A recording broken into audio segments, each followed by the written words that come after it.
কথাটাই বলি, জীবনে আমার জীবনে কোনো সেকেন্ড ডিভিশন নাই, আমার জীবনে কোনোদিন আমি সেকেন্ড হয় নাই, কিন্তু আল্লাহকে পাওয়ার পথে এসে আমি ফেল করছি। আল্লাহকে পাওয়ার পথে এসে আমি ফেল করলাম। আমার জীবনে আমি কখনো রুলং 2 হয় নাই, আল্লাহকে পাওয়ার পথে এসে আমি ফেল করছি। 2 তো দূরের কথা, ফেল, আমি ফেল। কেননা যে ধরনের হাদিস কোরআন আছে সেভাবে চলার কোনো ক্ষমতা নেই আমার। যদি এই কথাগুলি বুঝে আসে, যদি বুঝে আসে আর আল্লাহর ওলি হতে চাও, ওলি হওয়ার লাভ কি? ওলি হওয়ার লাভ কি? এটা ওই এক আয়াতের মধ্যে শেষ। আল্লাহ পাক বলছেন, আমাই ইয়াত্তাকিল্লাহা ইয়াজআল লাহু মাখরাজা ওয়া ইয়ারযুকু মিন হাইসু লা ইয়াহতাসিব।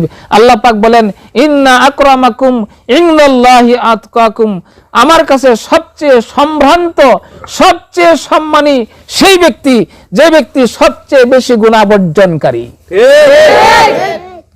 আল্লাহ রাসূল সাল্লাল্লাহু আলাইহি ওয়াসাল্লাম বলেন, ইত্তাকিল মাহারিমা তাকুন আবাদান নাস।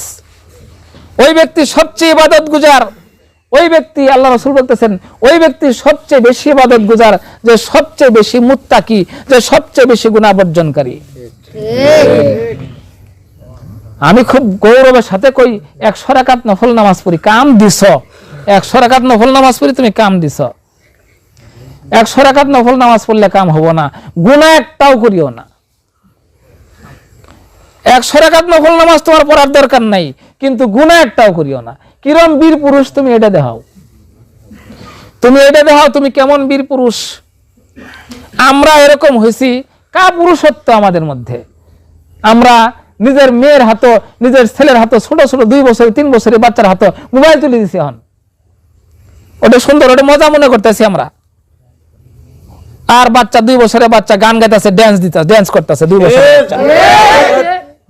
এর ভবিষ্যতের জন্য, এর নাফরমানি, খোদার নাফরমানি করার জন্য তুমি পিতা হয়ে দায়ী থাকবা, তুমি মা হয়ে দায়ী থাকবা। তোমার বুকের উপরে পাড়া দিয়ে, তোমার বুকের উপরে পাড়া দিয়ে ওই ছেলে যখন জাহান্নামে যাবে, ওই ছেলে বলবে যে আমার বাবার, আমার মায়ের বুকের উপরে পাড়া দিয়ে আমি যাবো, কেননা আমাকে দিন শিক্ষা দেয় নাই, আমার হাতে মোবাইল তুলে দিছিল। আল্লাহ পাক আমাদের সহিহ বুঝ দান করুন।